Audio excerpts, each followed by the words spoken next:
সকাল সকাল সারপ্রাইজ পেয়ে মনটা ভালো হয়ে গেল। সকালে গেছিলাম টিউশনি পড়াতে, ওখানে বাড়ি এসে স্নান করে ঠাকুরের পুজোটা দিয়ে নিয়েছি। তারপর কল আসে যে আপনার একটা পার্সেল আছে। শুনে আই এম তো অবাক পুরোপুরি ভাবে। অবাক হওয়ার সাথে সাথে ভাবলাম যে আমাকে কেউ কি প্র্যাঙ্ক করছে নাকি ভুল করে আমার অন্য কারোর পার্সেল আমার কাছে দিয়ে গেছে।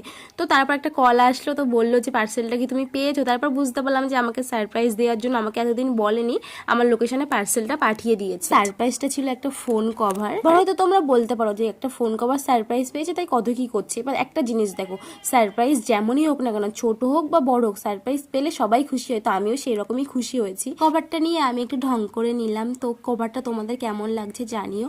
তারপর ফোনে লাগিয়ে নিলাম, এরকম লাগছে। ছোট আয়নায় দেখালাম। আর ওটা হচ্ছে আমার আগের কভারটা। তো তখন আমি এটা খুলতে পারছিলাম না, তা একবার ট্রাই করলাম, এখন তো খুলতে পেরেছি।